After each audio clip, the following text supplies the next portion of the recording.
සුබ දැසෙන් සියලුම දෙනාට මම හිතන්නේ අද මම වගේ මොකද හැමෝම නැගිටිද්දි දකින්නදී ලංකාවට මොකද වෙලා තියෙන්නේ කියලා. ඉතින් ඊයේ රාත්‍රියේ මම අපි සිටින ප්‍රදේශයේ ඉදිරියේ තිබ්බේ නැහැ. තරන්තර තිබ්බේ නැහැ. හවස දවල් 12ට ගියාට පස්සේ රාත් 12ට තමයි අපි ලබා දුන්නේ. 12ක් පහුවලා මම 12:40 අපිට ඉතින් ඒ වෙද්දී අපි දරුවොත් එක්ක බොහොම අමාරුවෙන් සාරෙන් ළමයි ඉදිරියට පහුව ඉස්කෝලේ යන නිසා ඉදි තමයි මේ විශාල වෙච්ච සිද්ධිය දැක්කේ. මම කතා කරන්නේ මේ රටේ ජීවත් වෙන සාමාන්‍ය ගෑණියක් ලෙස. පළමුවෙන් මේක කිය යුතුයි කිසිම මම මේ වෙද්දී කිසිම තනතුරක් නැති පක්ෂයේ කිසිම තනතුරක් දරන්නේ නැති ඔබ තමුන්වන්සලා වගේම සාමාන්‍ය ගෑණියක් නැවත වතාවක් අපිට ලයික් කියා.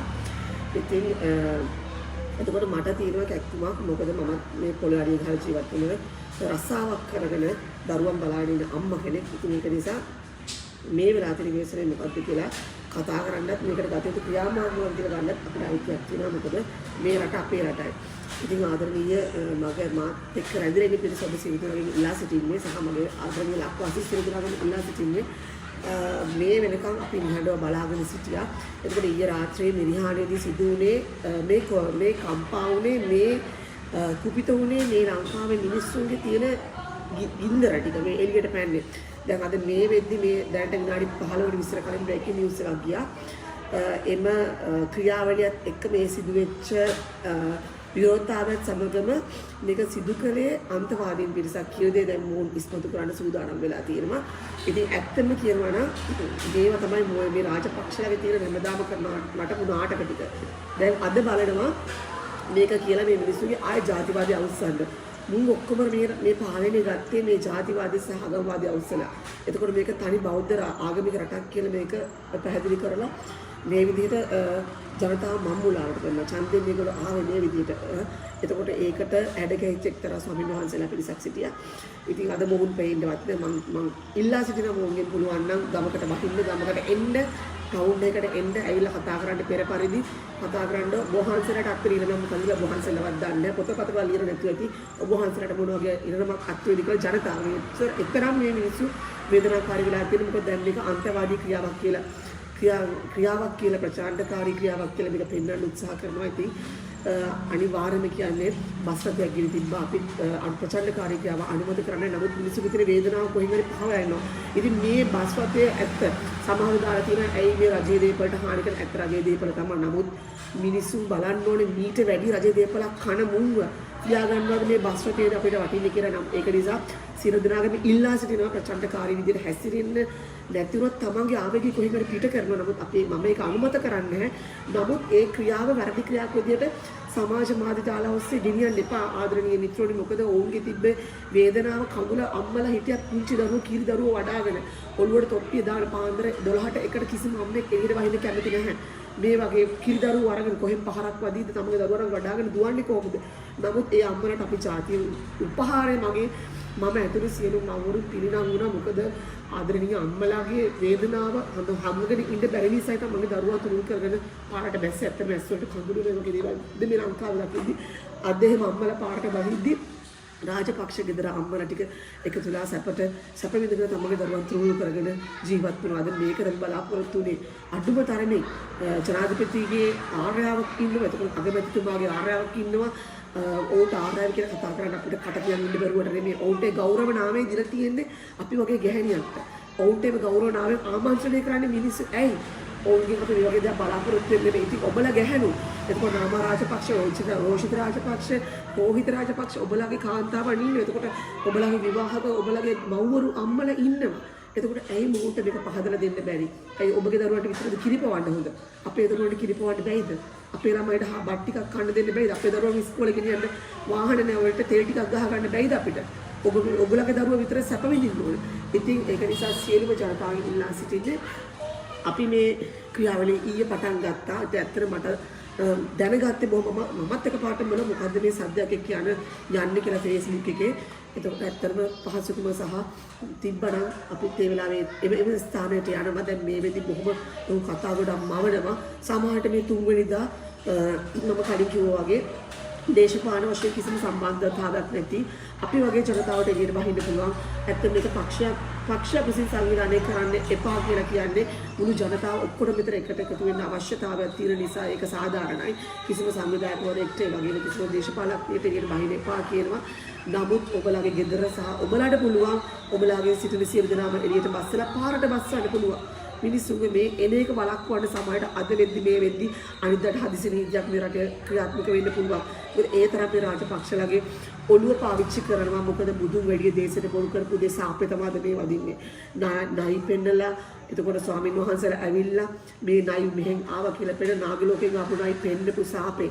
ඒ වගේම අද මේ වෙද්දි මිනිසුන් 200 ගාණක් පාස්කු ප්‍රහාරයෙන් දුක් විඳලා මැරුණා. එතකොට මේ මිනිස්සු ගියේ ආගම අදහන්න මිසක් වෙන කාටවත් කඩ යන්න නෙමෙයි මේ මිනිස්සු ගියේ. එතකොට මේ මිනිස්සුන්ගේ සාපේ මේ මිනිස්සුන්ට කරපු ඒ අපරාධේ කොනක මේ රාජපක්ෂව අනිවාර්යෙන් ඉන්නවා. ඉතින් ඒ කරපු ඒ අපරාධේ සාපේ තමයි අද මේ මුළු ජනතාවටම ගෙවන්න වෙලා තියෙන්නේ. ඉතින් අනිවාර්යයෙන්ම ආදරණීය ජනතාව ඉල්ලා සිටිනවා මේ වරාදී මොහොත ත්‍රිවිධ හමුදාව පොලිසිය MSD PSD මොග්‍ය රකවරණයට ඉන්න සියලු දෙනා පාවිච්චි කරනවා. මොකද ඔවුන් ඇත්තට ඔවුන්ගේ වලත් මේ ගින්දර තියෙනවා. අපි පහුගිය උද්ඝෝෂණ අවස්ථාවල දැක්කා ඔවුන් හැසිරුනේ කොහොමද කියලා. ඔවුන් හරිම සාධාරණව හැසිරුණා. මොකද ඔවුන්ගේ ගෙදරටත් ගියාම අපි ඇහුවා. අපි කිව්වා සර් ඔයගොල්ලන්ටත් මේ ප්‍රශ්න තියෙනවානේ. ඒක නිසා කරුණාකරලා අපිට ඉඩ දෙන්න කියලා. මොකද අපි මේ ඉල්ලීම ඉදිරියට කරන මොකද ඔබගේ බිරින්දාවලුන් ත්‍රිවිධ හමුදාව පොලිසිය ඇතුළු මේ සියලුම ආරක්ෂක අංශවල මේ රටේ ජීවත් වෙන මේ නිලධාරීන්ගේ බිරින්දාවලුන් දරුවෝ මේ දුකට පත් වෙලා තියෙනවා. ඔබත් අද මේ දුක විඳිනවා. ඔබට කියා ගන්න ඔබගේ රස්සාව පරිස්සම් කරගෙන අද ඔබ කරනවා. නමුත් ඔබලාට අපි කියන සාධාරණීකරණයෙන් නැගිටින්න කියලා. මොකද ඔබලාගේ රස්සාව අද පරිස්සම් වෙන්න ඔබ රාජපක්ෂවරුන්ට ආරක්ෂාව සපයයි.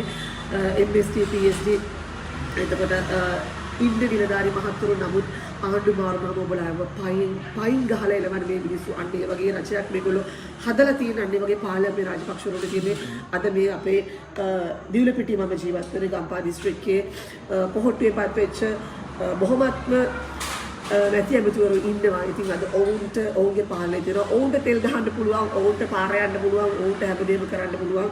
මගේ දරුවෝ දවස් දෙකක් ඉස්කෝලේ යන්න බැරුව ගියා වාහන වලට තෙල් නැතුව. එතකොට අපි බොහොම අපහසුතාවයටපත් වුණා. නමුත් ඔවුන්ට ඒ සියලු සැප තියෙනවා. ඉතින් මේ සියලු දෙනාම බහුතරයක් ඔබගේ ඡන්දයෙන් පත්වෙච්ච නැති ඇමතිවරු. එතකොට අද ඔවුන්ට පුළුවන් නම් ඉල්ලා සිටිනවා ගමකට ඇවිල්ලා තෙල් පොලිමක් ළඟ හිට ගන්න කියලා. මගේ ගමේ මගේ ගේට එහා පැත්තේ තියෙන පෙට්‍රෝෂන් එක පුළුවන් නම් ඇවිල්ලා පොහොට්ටුවෙන් පත්වෙච්ච එක නැති ඇමතිවරයෙක් ඇවිල්ලා හිට ගන්න ෂෙඩ් එකක් ගාව මොකද වෙන්නේ කියලා පෙන්නන්න අපි. එක ගෑස් පොලිමක් ගාවට එන්න. ඇයි ඔයගොල්ලන්ට එන්න බැරි? ඔයගොල්ලෝ මේ බොහොම බොරු කතා කියලා රාජපක්ෂවරු තරම් මේ ලෝකේ මවන්න මේ තරම් කෙරුම් කාරණයක් කියලා ඔබලාට අපිට මතකයි හන්දියක් ගන්න ඔය බැසි රාජපක්ෂ කියන ඇත්තම කියනවා මේ බකමූණු මිනිස්සයා ගෙනාවේ කවුද? ඒ ගෙනාවේ පොහොට්ටුවේ ඉන්න ඇති ඇමතිවරු ටික තුනෙන් දෙකේ බලය පෙන්නලා තමන්ට ඕන පරිදි ඔහු මුදල් නැමැති කරලා මුදල් නැමැති තියා ඔහුට සිංහල අයවැය කියව ගන්නවත් ඔහුට පණක් සහ ඔහුට දැනුමක් නැහැ ඇත්තට කියනවා. ඒක නිසා වියත්තුන්ව පාවිච්චි කළා. ඔවුන්ගේ අපි ගරු කරනවා තමන් මහන්සිලා ගත්තු උගත්කමට. නමුත් ඔවුන්ට අද පුළුවන් නම් කියලා ගමට එන්න නාලක ගොඩ හේවා ඔබ ගම්පහ දිස්ත්‍රික්කයේ වැඩිම ඡන්ද ප්‍රමාණයක් බහුතරයක් ගත්තා. ඔබට පුළුවන් නම් එන්න මේ දියුලපිටියට ඇවිල්ලා ඔබ හිට ගන්න ඇවිල්ලා පුළුවන් නම්. එතකොට සීතාරමේ පොළ ඔබ ගැහැණියා ඔබ එදා කොහොමද තප්පිලුවේ හරියට හරකෙක් කෑ කරනවා කිව්වා මේ අනේ රාජපක්ෂලා ගේන්න අද ඔබේ ගෙදර ගෙනියන්න රාජපක්ෂලා ටික ඔය පඩනේද රාජපක්ෂලා ටික ගෙදර ගෙනියන්න පුළුවන් නම් ඔබලා පැමිණෙන්න කාන්තාව හැටියට එන්න කාන්තාව ඉස්සරහට ඇවිල්ලා ගෑස් පොලිමක් ගාව හිට ගන්න. ඉතින් මම අභියෝග කරනවා පුළුවන් නම් එන්න ඇවිල්ලා හිට ගන්න පුළුවන් නම් මේ ජනතාවත් එක්ක පොහොට්ටුවෙන් පත්වෙච්ච සියලුම මාංශිකවරුන්ට ඇවිල්ලා සභාපතිලා ඇතුළු සියලුම කෙනාට සංවිධායක කරන්න පුළුවන් නම් හිට ගන්න මිනිස්සු ඉස්සරහට ඇවිල්ලා උත්තර දෙන්න කියලා. ඔය බොරු උත්තර අපිට වැඩන්නේ අපි තුන්වෙනිදා වෙද්දි මේ රටේ සියලුම කාන්තාවන් සියලුම තරුණ තරුණියෝ ඔබ අද ජනාධිපතිතුමනි කුපේ ඉන්දවන්න බොහොම තරුණ පිරිසක් උත්සාහ කළා. මගේ නම් වචනයක්වත් මගේ පවුලකවත් වචනයක්වත් ඔබලාට කිසිම රාජපක්ෂවරයෙක්ට දුන්නේ නැහැ. දුන්නේ නැහැ වචනකින්වත් ඔබට සාධාරණ කිස්ට කළේ නැහැ. ඒක නිසා මම අද සතුටු වෙනවා. නමුත් අද මම දුක් විඳිනවා. ඒකෙන් දෙයක් කළා. ඊට පස්සේ පුළුවන් නම් කියනවා මේ ගෙනාපු තරුණ කැලමයි අද ඔබව ගල් ගහලා එලවන දවසක් වැඩි ඈතක නැහැ. එතකොට අද අපි මේ රස්සාවක් කරගන්න ඇවිල්ලා ඉන්නවා. අපේ රස්සාව කරගන්න අපිට කරන්ට් එක නැහැ. පැයක් දෙකක් අපිට ඉවසන්න පුළුවන්. දවසේ පැය 24න් පැය 13ක් අපිට කරන්ට් එක නැතුව ජීවත් වෙන්න. අපි ඉන්නේ ගල් යුගයට ගිනිච්ච අපේ රාජපක්ෂ. මහින්ද රාජපක්ෂ, ගෝඨාභය රාජපක්ෂ, චමා රාජපක්ෂ, ශෂීන්ද්‍ර රාජපක්ෂ, එතකොට නිපුණ රණවක තවත් ගෙනත් දාගත්තා. එතකොට යෝෂිත රාජපක්ෂ, නාම රාජපක්ෂ, චිචීද බිචීද ඔක්කොමලා ඉන්නවා. අද ඕගොල්ලන්ගේ ඉරණමයි මගේ දරුවන්ගේ ඉරණමයි ගැන හිතුවොත් මේක මහා කාලකන්ණි ජීවිතයක් ඔබලා අපිට දුන්නේ. ඒක නිසා ඔබලාට මේ සාපය මම දන්නේ තාම නම් ඔබලාට කැස්සක්වත් නෑ වගේ අපිට පේන්නේ. ඉතින් මේ සාපේ කවද වදීද කියලා අපි මේ බලන් ඉන්නේ. මොකද මේ මව්වරුන් කී දෙනෙක් අද මේ වෙනුවෙන් අඬනවද? අද ඔබලා ඉන්න කී ගෙදරක කඳුළු ඇග්ගිනේනවද? මේ වෙදි මම හිතන්නේ අප්‍රේල් මාසයේ වෙද්දි ඩොලර් එක ඇයි රුපියල් 454ට යනවා ඩොලර් එක. එතකොට අද මේ රටේ කී දෙනෙක් කාන්තාවන් තමන්ගේ කකුල් දෙකෙන් හිටගෙන ෆැක්ටරි වල මහන්සිලා අද ඔබලාට ඩොලර් ගේන්න මේ උත්සාහ කරනවාද? අද ඔවුන්ට අත්තන පඩියත් එක්ක නෙමෙයි ඔවුන් ගැටෙන්නේ. ඔවුන්ට හම්බෙන්නේ කීයද? ගෙදරින් පාන්දර 6ට යන්නේ. පාන්දර 6ට ඔවුන් ඇදත් ලයිට් නැහැ. ඔවුන් නැවත වැඩ ඉවර වෙලා ගෙදර එන්න 7:00 8 වෙනවා. ඒකට ඔවුන්ට උයන්න කියනවා. මේ කිසිම දෙයක් නැතුව අද දුක් විඳින කාන්තාවෝ ඉන්නවා මගේ ගමේ. එතකොට මගේ ගමේ, මගේ ප්‍රදේශයේ, මගේ රටේ මේ හැමතැනම ඉන්නවා. අද ඔවුන් මේ ගේන ඩොලර් එකෙන් තමයි ඔබ අපි සියලු දෙනා මේ යැපෙන්නේ. එතකොට දැලි වලන් හොදන අම්මලාත් කී දෙනෙක් අද ඉන්නවද? නැද පෙරදිද? අද ඔවුන්ට සල්ලි වාගන ඔවුන්ගේ ඒක මුදලට අපි සාධාරණ ඉෂ්ට කළාද? මේ ගියේ තමන්ගේ දරු පවුල රැකගන්න, තමන්ගේ රටට දෙයක් දෙන්න. නමුත් මේ දේ සියලුම මේ ගෙනාපු සල්ලි මේ රාජපක්ෂලාගේ ගිණුම් වල ඩොලර් ටික තියෙනවනම් මොවුන්ගේ සියලුම දේපල වත්කම් සියලු දේවල් මේ කළු සල්ලි මොවුන් ගාන තියෙනවනම් ඇයි අද අපිට මෙහෙම අසාධාරණ කර අපි දුක් විඳින්නේ? ඒක නිසා සියලුම ජනතාව ඉල්ලන්නේ බහින්න පාරට. තමන්ට පුළුවන් වටලන්න තමන්ගේ පැත්තේ තමන්ගේ පොහොට්ටුවෙන් පත් වෙච්ච මැතිය මිතුරුන්ගේ ගෙවල් තියෙනවා අසාධාරණ සල්ලි හම්බ කරු මැතිය මිතුරු ඉන්න අපිත් එක්ක. එතකොට ඔවුන්ගේ ගෙවල් වටාට ඔබට අයිතියක් තියෙනවා. මොකද මේ සියලු දෙනාම ගෙදරින් ගෙන ආපු දේවල් නෙමෙයි මේ තැනට ගිය පාර්ලිමේන්තුවට ඔවුන් ගියාද කොතනින්ද? ඔබ තමුන්නාසලා අපේ ඡන්ද වලින්. එතකොට ඔවුන්ට අවශ්‍ය පාඩම මේ වෙලාව අනිවාර්යයෙන් ඉෂ්ට කරන්න. ඒ වගේම ඉල්ලා සිටිනවා මම හිතන්නේ ත්‍රිවිධ හමුදාවට මම කලින් කිව්වා වගේ ඒ වගේම මේ සියලුම පොලිස් නිලධාරීතුමන්ලාට සියලුම දෙනාගේ ඉල්ලා සිටින්න කරුණා කරලා ඔබේ ගෙදර ලිපේ ගින්දර දැවෙන වගේ අපේ මේ හිතවල දැවෙන ගින්දර වලට අපිට සාධාරණීකරණයක් දෙන්න ඔබ තමුන්නාන්සලා ඔබ තුමාලාගේ රාජකාරිය කරන්න. නමුත් අපිට ඉඩ දෙන්න මේ ඔබටත් සහනයක්, ඔබේ බිරිඳටත් ඔබේ දරුවටත් සහනයක් ගෙදරට ගෙනත් දෙන්න. ඒක නිසා ඔබත් පීඩාකාරී ජීවිතයක් ගෙවනවා. ඒක නිසා මම හිතන්නේ මේ පෞල් පාලනය අනිවාර්යයෙන්ම මේ තුරන් කළ යුතුයි. තුරන් කරන්නේ නැත්නම් අපි ජාතියක් වශයෙන් අපි ඉඳලා වැඩක් නැහැ. මීට ලොකු ඉතිහාසයක් අපිට තියෙනවා. අපි මීට වැඩිය ත්‍රස්තවාදීව පරාජය කරා. ඒකට මූලික උනේ රාජපක්ෂලා පමණක් නෙමෙයි. අහිංසක කොල්ලෝ කෙල්ලෝ මගේ පවුලේ මිනිස්සු මිය ගියා. ආමියකේ පොලිසියෙන් මේ සියලු දෙනාගේම දේවල් මේකට යට කළා. මේ එක පවුලක් මේ හැමදේම කළා කියලා හිතන්න එපා. මොවුන් මේක තමයි ඉදිරියට ගෙනාවේ. නමුත් සියලුම දෙනා මේකට සහභාගී වුණා. පුංචි කාලේ ඉඳන් අපි දුක් විඳා. මගේ තාත්තලා දුක් විඳා. මගේ අම්මලා දුක් විඳා. රණවිරු පවුලට අපි නොවිඳිනවා දුක් විඳා. ඒ වල ප්‍රතිඵලයක් හැටියට අපි යුද්ධ දිනුන නැතුව එකපාරට මෙල මහින්ද රාජපක්ෂලා යුද්ධ කරන්න ගියේ නැහැ. කොහෙත් කිසිම තැනක. ඒක නිසා ඊට වැඩි අතීතයක් අපිට තියෙන වීර පුරාණ අපුල ගොංගාලේ ගොඩ බඳලා ශ්‍රී සුමංගල හාමුදුරුවෝ හිටපු රටක් මේක. කරුණාකරලා කියන්නේ ස්වාමීන් වහන්සේ ඔබ වහන්සේලාගේ නමස්කාරට ඉල්ලා සිටිනවා. කරුණාකරලා ජාතිය හසුරවන්න ඔබ වහන්සේට අයිතිය තියෙනවා. ආගම හසුරවන්න ඔබ වහන්සේට අයිතිය තියෙනවා. හැබැයි ඔබ වහන්සේ කිසි කෙනෙකුට මේ වෙලාවේ කඩේ යන්න එපා. සාමාන්‍ය මිනිස්සුගේ දුක් ගින්දර, බඩ ගින්දර ගැන හිතලා ඔවුන්ට සහාය දෙන්න. ඒක නිසා මේ ආණ්ඩුව ගේන ඔබ වහන්සේලා විශේෂ දායකත්වයක් ලබා දුන්නා. ඒ වගේම මේ ආණ්ඩුව පළවන්නත් ඔබ වහන්සේලාගේ දායකත්වයේ ජනතාවට ලබා දෙන්න ඉතාමත් ගෞරවයෙන් ඉල්ලා සිටිනවා. ඒක නිසා සියලු දෙනාගේ මිලන්න මම ඉස්සරක මම සාමාන්‍ය ගැහැණියක් කිසිම තනතුරක් දරන්නේ නැති සාමාන්‍ය ගැහැණියෙක් විතර මට කතා කරන්න අයිතියක් තියෙනවා. ඒක නිසා සියලු දෙනාගෙන්ම ඉල්ලන්නේ පෞද්ගලික මතයේ පෞද්ගලික දේශපාලනයේ පක්ෂය වෙනයි අපි සියලු දෙනාගෙම. නමුත් අපිට ඉන්න පුළුවන් නම් අපිට කතා කරන්න පුළුවන් අපිට මේ රටේ අයිතියක් තියෙන. ඒක නිසා සියලු දෙනාගෙම ඉන්නන්නේ අනිවාර්යයෙන්ම රාජපක්ෂ පවුල එකෙක් නෑර කන්නේ උතුම්. මොකද අනිවාර්යයෙන්ම ඇමරිකාවට යනවා නිලධාරීවරුනි මේ ඇමරිකන් කාර්ට රකින්න එපා. ඔබ තමුන්නාන්සලාට මට ලැබෙන දෙයක් නැහැ. මොන්න ඔවුන්ට අයිති රටකට අරින්න ඇමරිකාවේ උපාරාලතු ගියවත් අපිට ප්‍රශ්නයක් නැහැ. ඔවුන් මොන ටිකට් එකක් කඩලා වික්කත් ප්‍රශ්නයක් නැහැ. ඔවුන් කොළ වික්කත් අපිට ප්‍රශ්නයක් නැහැ. මගේ වචනේ කියන හෙල ගිහින් මැරලා ගියත් අපිට නම් දැන් ප්‍රශ්නයක් නැහැ. ඒක නිසා ඔවුන්ට ඕන දෙයක් කරගන්න මේ අපේ ආදරණීය ලංකාවේ උතුරන් කරලා දෙන්න සියලුම නිලධාරීන්ගේ රජයේ සේවකයන්ගෙන් මේ සියලුම දෙනාගෙන් අපි ඉල්ලා සිටිනවා අපිට සාමාන්‍ය ජනතාවයි දැන් මේ කඩන ගන්න සාමාන්‍ය ජනතාව එළියට බහින්නේ ඔබලාගේ ඔබ සියලු දෙනාගේම ශක්තිය අපිට ලබා දෙන්න අපේ මේ අරගල අනිවාර්යයෙන්ම සිට පටන් ගන්න සමහරට අද රැවෙද්දි මේ රටේ මොන වගේ තත්ත්වයක් උදා වෙයිද සමහරට අගනීතිය පණවයි මොන්ට බොහොම විදිහට ඔය වගේ සූක්ෂම වැඩ කරන් දන්නවා ඇත්තටම මොන්ගේ මේ නාටක ටික තාම ඉවර නැහැ ඉතින් ඒක නිසා නමුත් වයසට ගියත් මොන්ගේ අර මොලේ රට හදන්න නැති වුණාට කපටිකමින් තමන්ට දෙයක් සිවුර ගන්න පුදුම දක්ෂතාවයක් තියෙන පවුලක් මොකද මම සිංහලෙක් හැටියට මම දන්නවනම් නැති අඩු කලේ සෙනෙවේ කියලා නමුත් නැති පුද්ගලයා තමයි රැස් කරගන්න බලන්නේ දෙයක් තිබ්බ මිනිහෙක් කවදාවත් රැස් කරගන්න බලන්නේ තමන්ගේ තියෙන දේ රටගෙන ජීවත් වෙන්න බඩ මසක් සත පහක්වත් නැති මේ වගේ පවුලකට මේ හම්බෙච්ච ඉල්ලම මුන්ට ඇත්තටම කියනවා නම් මේක නිකන් සල්ලි රැකලා පිස්සු වෙලා තියෙන්නේ. ඒක නිසා මුන් කවදාවත් නොදැනෙන මිනිස්සු විදියට මේ රාජපක්ෂලා ජීවත් වෙන්න අමතක කරන්න එපා. අර කාල්ටන් නිවසේ කියලා කගේ එක වලව්වක් නම් මේ වලව් කියලා දාගත්තා. ඔයිට වැඩි වලව්කාරයෝ මේ රට පාලනය කළා. නම්බුකාර වලව්කාරයෝ වංශවත් මිනිස්සු පාලනය කරා. ඒ කාල්ටන් නිවස ওই පැත්තේ දකුණේ ඉන්නවා බොහොම දකුණට අදටත් අපි දකුණේ ජනතාවට ගරු කරනවා මොකද සිංහයෝ ඉන්නේ දකුණේ.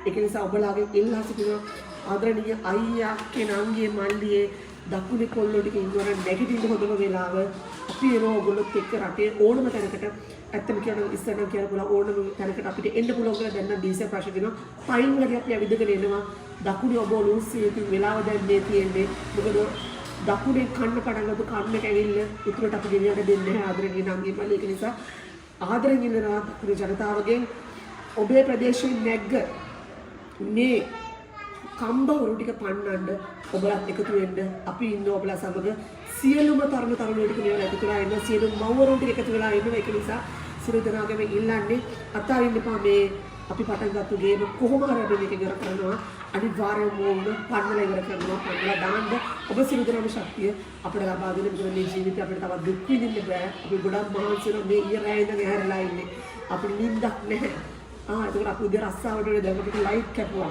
එතකොට අපි මේ පුංචි දරුවොත් එක්ක වැඩ කරන්න ඕන. අපිට මේක කරගන්න අමාරුයි අපිට නිසා සියලු දෙනාගෙන් ඉල්ලන්නේ නැගිටින්න තමන්ගේ නිදහස වෙනුවෙන් තමන් නැගිටින්න අපිට කරන්න දෙයක් නෑ අපිට කන්න බොන්නවත් අපිට අප්‍රේල් මාසෙ කියන්නේ ගොඩක්ම වටිනවා අපිට කිසි දෙයක් නැති වුණත් අද මේ වෙද්දි පාස්කු ප්‍රහාරයෙන් අවුරුදු 3කට වැඩි එන්න යනවා. නමුත් ඔවුන්ට කිසිම සාධාරණයක් නැහැ. ඒක නිසා මේ සියලු දෙනාගේම මේ මොහුගේ සාපෙන් මේ රට ගලවන්න අනිවාර්යයෙන්ම තුන්වෙනිදා ඔබත් එළියට බහින්න මමත් එළියට බහිනවා ඔබත් සමගම සියලු දෙනාටම ආරාධනා කරනවා මේක අපි මේ සටන අපි ගෙනියනවා අපේ කොතනින් අතර වෙයිද දන්නේ එකෙන් දෙන්නෙක් බැරිලා කමක් නෑ මේ පොරුරල එළියට පන්නලා අතු ගාලා දානවා ඒ වගේම කියන්න කැමති ප්‍රදේශයේ ඉන්න දේශපාලකයන්ට කොහොට්ටුවේ ඔබ නැවත වරක් ඡන්දයෙන් මන්ත්‍රී කෙනෙක් වෙන අධිපති කෙනෙක් වෙන සිටිනවා නම් මේ වෙලාවේ හරි තීරණයක් ගන්න ඔබේ ජනතාවත් එක්ක ඔබට ගන්න. ඔබට වරදින්නේ නැහැ. ඒක නිසා ඔබට මෙච්චර කාල ඔබ අම්මට තාත්තට වදින අතින් අපි දැකලා තියෙනවා මේ රාජපක්ෂ පවුලේ ගිහලා වදිනවා ඇමතිවරු. මේ මන්ත්‍රීවරු අපි ඇස් දෙකෙන් දැකලා තියෙනවා සමාජ මාධ්‍යවල දැකලා තියෙනවා ෆොටෝ එකක් තියෙනවා. ඉතින් ඒ වගේ කරපු ඔබලා දැන් හිතන්න ඔබේ අම්මට තාත්තට වදින අත් දෙකෙන් මේ වගේ හොරුන්ට අත් දෙක බැදලා වැන්දනම් ඔබ ඉන්නේ කොතනද කියලා. මගේ ප්‍රදේශෙත් එහෙම ඉන්න ඕන තරම් ඇමතිලා ඉන්නවා. දන ගහලා බුලකට දීලා වදිනවා. අද ඔබගේ මානසිකත්වයේ කොතනද තියෙන්නේ? බුදුන් වැද්දට ඇතින් මේ වගේ හොරවදින්න මේ ඉදිරිපත් වෙන්න එපා. ඔබ වරද්දක් කළා. ඒ වරද්ද ඔබගේ හිතෙන් අහලා බලන්න. සමාජික ප්‍රකාශ නොකරත් අද සිට ඔබේ ජනතාවත් එක්ක හිට ගන්න. නැවත ඔබට ජනතාව වරමක් ලබා ගන්න පුළුවන්. ඒ නිසා සියලු දෙනාටම කියනවා එකතු වෙන්න. ඒ වගේම පරිස්සමින් අපිට කිසිම දෙයකට හානි කරන්න අවශ්‍ය නැහැ. නමුත් අපේ ජීවිතවලට හානි වෙලා තියෙන්නේ එහෙම කියලා අපි තව දේවල් හානි කරන්නවත් අපි මේ දේපල විනාශ කරන්න ගිනි තියන්න පාරවල් අවුලන්න නෙමෙයි අපි එන්නේ අපිට සාධාරණ ඉෂ්ට කළා දෙන්න. ඒක නිසා සියලු දෙනාගේම ආදරය කියලා සිටින්නේ ඔබ වෙනුවෙන් සටන් කරන්න කිසිම මොහොතක බය වෙන්න එපා. බියගුණ ලයිට ප්‍රමාණය ඇති කාන්තාවක් හැටියට මම ඕනම වෙලාවක ඔබ සියලු දෙනා වෙනුවෙන්ම සහ මගේ දරුවන් වෙනුවෙන් ඔබේ දරුවන් වෙනුවෙන් ඉදිරියට පහින්න ඇස්ති මම වාගේශ්වරී ගුණසේකර. ඉතින් අපි හම්බෙමු තුන්වෙනිදා අපි කොහොමද ඊට බාහිර අපි කොහොමද වෙන්නේ කියලා අපි හෙට දවස් දින අපි ඒක ගමු වශයෙන් ගම් ප්‍රදේශ වාසීන් වශයෙන් අපි සාකච්ඡා කරලා අපි සියලු දෙනා මේක කරගෙන ඉස්සෙමු. ඒ වගේම ඉල්ලන්න කැමති ආදරණීය නළු නිලි ඔබ සියලු දෙනාගේ ඉල්ලන්න කැමති මේ ලංකාවේ ඔබලා යම් කිසි මට්ටමකින් දායක වුණා නම් ඔබට පුළුවන් ජාතියක් හැටියට ඔබගේ හිතෙන් ඔබගේ හැඩ ශක්තියට එකගව අදින් පස්සේ ඔබ සියලුම පාලනයෙන් බිඳිලා තමගේ හැඩ ශක්තියට එකතුව වැඩ කරන ඔබ ඊර දැක්කා විශාල ගායකාවන් පිරිසක් මගේ ප්‍රදේශයේ ඉන්න. එතකොට බොහොම තරුණ පිරිසක් ඒගොල්ලෝ කියලා තිබ්බා අපි ප්‍රසිද්ධිය නේද බලන්න සූදානම්. ඔබ සියලු දෙනාගේ වචන වලට අපි කරු කරනවා. ඔබ සියලු දෙනාත් එක්කම අපි ඉන්නවා සාමාන්‍ය ජනතාව. ඔබලාව ආරක්ෂා කරනවා. ඒක නිසා ඔබ සියලු දෙනාටම ආරාධනා කරනවා තමන්ගේ රට ජාතිය බේරගන්න ඉදිරියට එන කවදාවත් පැකිලෙන්න එපා. තමන්ගේ රස්සාව බාධාවත් කරගන්න එපා කියලා. මේ සියලු දෙනාටම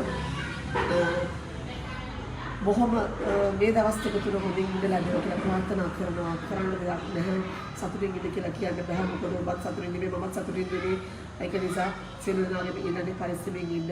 අපි බලමු මොකද කරන්න කියලා. අනිවාර්යයෙන්ම ඔබ වෙනුවෙන්